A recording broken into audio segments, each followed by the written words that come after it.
Katya went on arranging her flowers. Meanwhile Bazarov was losing and losing. Anna Sergeyevna played cards with masterly skill. Porfiry Platonych also knew how to hold his own.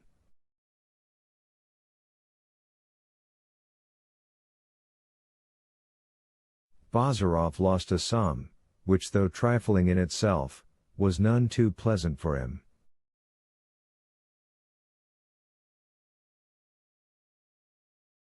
At supper Anna Sergeyevna again turned the conversation to botany.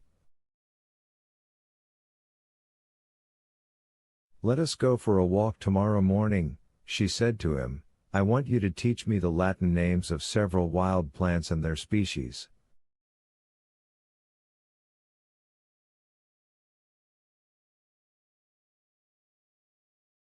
"What's the good of the Latin names to you?" asked Bazarov. "Order is needed for everything," she answered. "What a wonderful woman Anna Sergeyevna is!" cried Arkady, when he was alone in their room with his friend.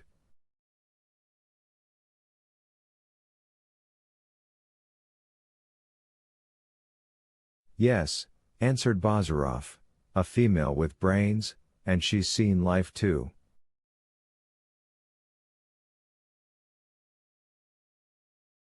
"In what sense do you mean that, Yevgeny Vasilich?" In a good sense, my worthy Arkady Nikolaevich."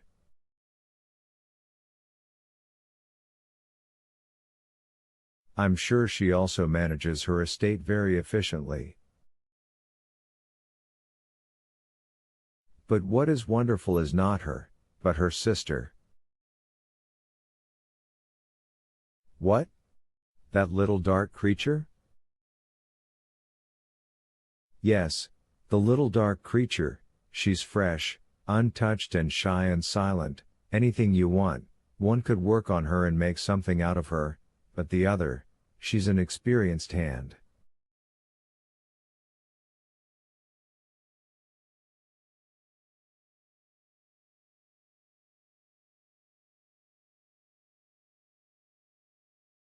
Arkady did not answer Bazarov, and each of them got into bed occupied with his own particular thoughts.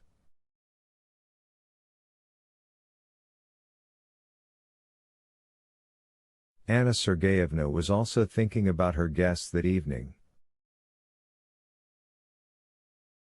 She liked Bazarov for his absence of flattery and for his definite downright views.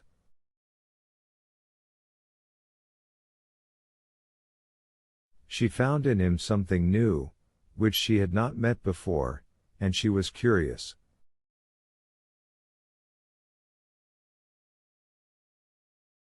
Anna Sergeyevna was a rather strange person.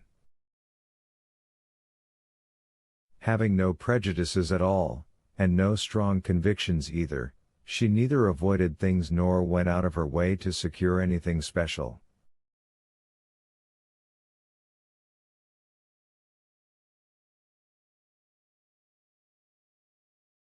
She was clear-sighted and she had many interests, but nothing completely satisfied her. Indeed, she hardly desired any complete satisfaction.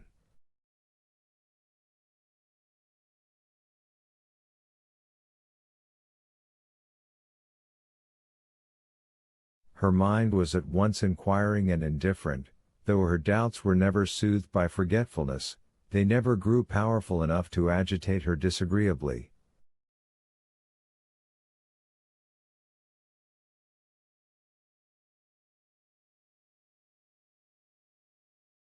Had she not been rich and independent, she would probably have thrown herself into the struggle and experienced passion, but life ran easily for her, although she was sometimes bored, and she went on from day to day without hurrying and only rarely feeling disturbed.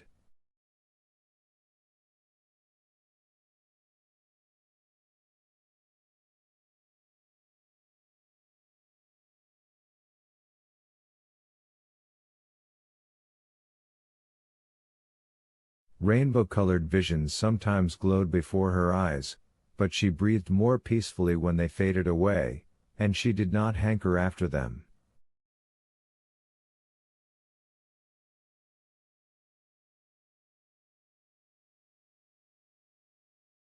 Her imagination certainly overstepped the limits of conventional morality, but all the time her blood flowed as quietly as ever in her charmingly graceful, tranquil body.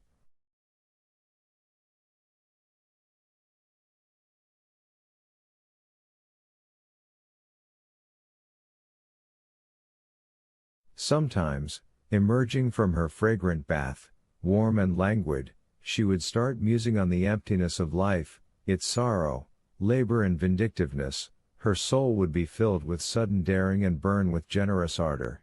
But then a draft would blow from a half-open window and Anna Sergeyevna would shrink back into herself with a plaintive, almost angry feeling, and there was only one thing she needed at that particular moment, to get away from that nasty draft.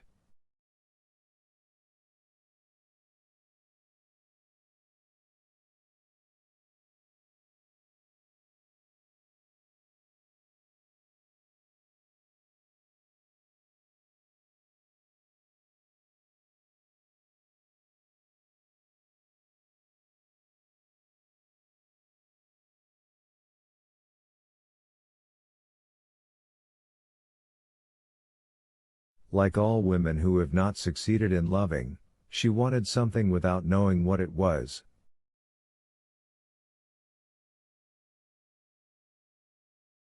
Actually, she wanted nothing, though it seemed to her that she wanted everything. She could hardly endure the late Odintsov. She married him for practical reasons, though she might not have agreed to become his wife if she had not regarded him as a good-natured man, and she had conceived a hidden repugnance for all men, whom she could think of only as slovenly, clumsy, dull, feebly irritating creatures.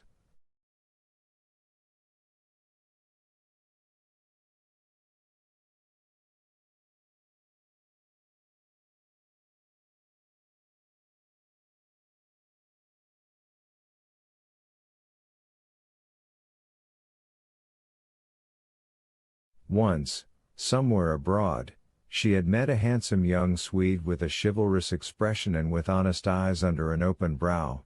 He made a strong impression on her, but that had not prevented her from returning to Russia.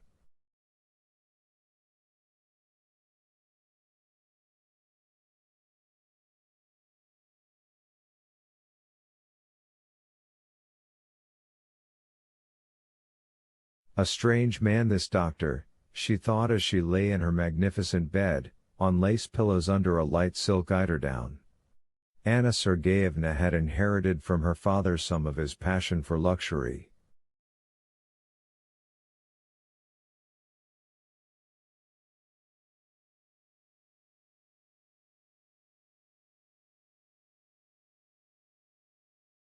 She had been devoted to him, and he had idolized her, used to joke with her as though she were a friend and equal, confided his secrets to her and asked her advice.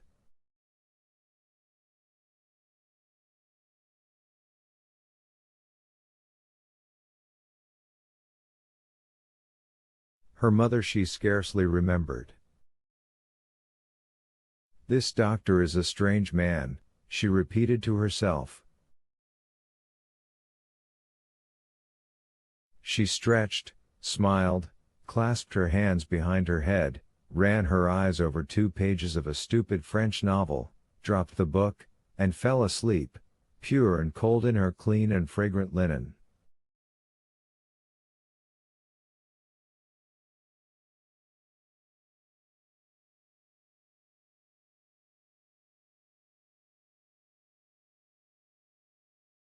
The following morning Anna Sergeyevna went off botanizing with Bazarov immediately after breakfast and returned just before dinner. Arkady did not go out anywhere, but spent about an hour with Katya.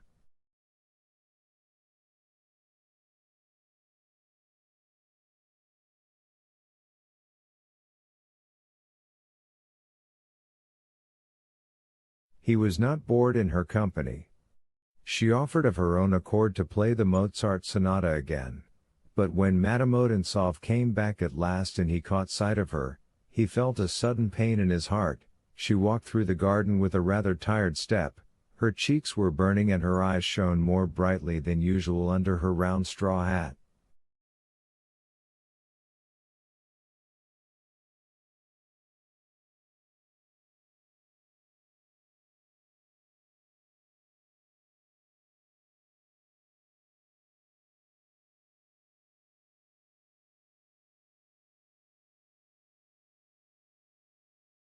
She was twirling in her fingers the thin stalk of some wild flower, her light shawl had slipped down to her elbows, and the broad grey ribbons of her hat hung over her bosom.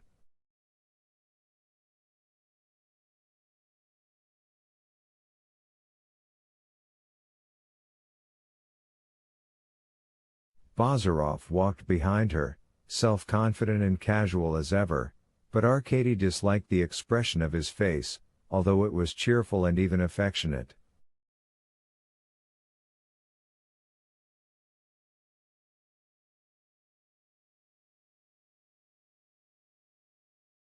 Bazarov muttered "Good day" between his teeth and went straight to his room, and Madame Odintsov shook Arkady's hand absent-mindedly and also walked past him.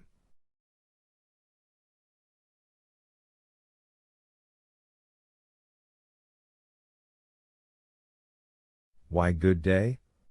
Thought Arkady. As if we had not seen each other already today.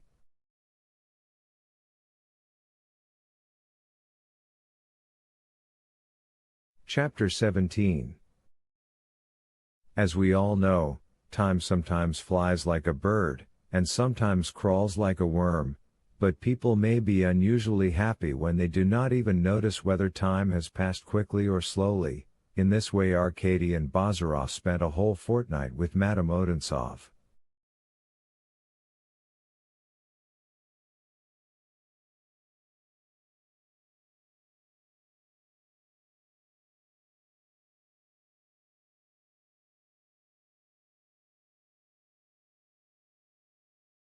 Such a result was achieved partly by the order and regularity which she had established in her house and mode of life.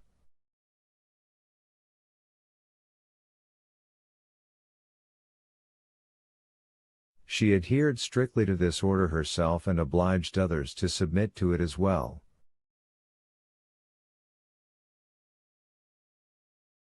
Everything during the day was done at a fixed time. In the morning, at 8 o'clock precisely, the whole party assembled for tea. From then till breakfast everyone did what he liked. The hostess herself was engaged with her bailiff. The estate was run on the rental system, her butler, and her head housekeeper.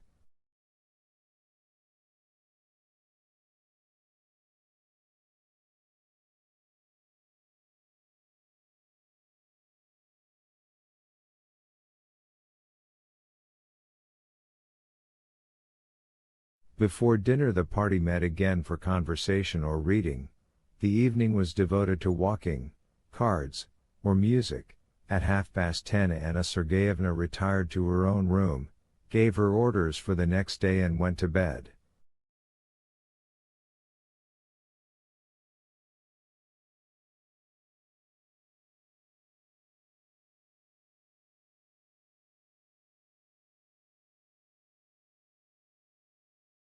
Bazarov did not care for this measured and rather formal regularity in daily life, like gliding along rails he called it.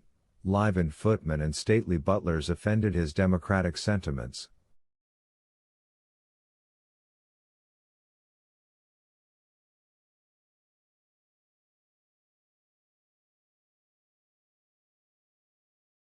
He declared that once you went so far you might as well dine in the English style, in tailcoats and white ties.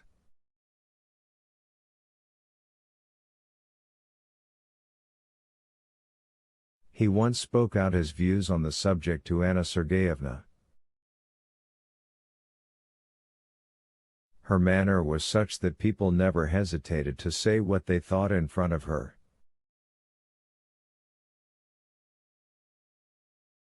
She heard him out, and then remarked.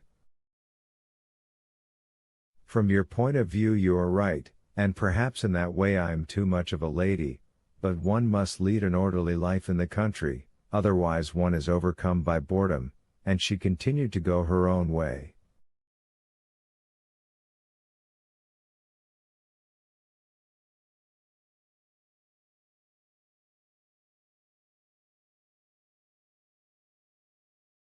Bazarov grumbled, but both he and Arkady found life easy at Madame Odintsov's just because everything in the house ran so smoothly on rails.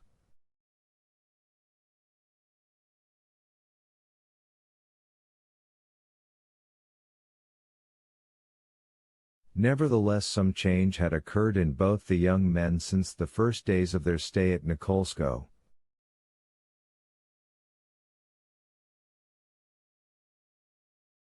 Bazarov, whose company Anna Sergeyevna obviously enjoyed, though she rarely agreed with him, began to show quite unprecedented signs of unrest. He was easily irritated, spoke with reluctance, often looked angry, and could not sit still in one place, as if moved about by some irresistible desire, while Arkady, who had conclusively made up his mind that he was in love with Madame Odintsov, began to abandon himself to a quiet melancholy.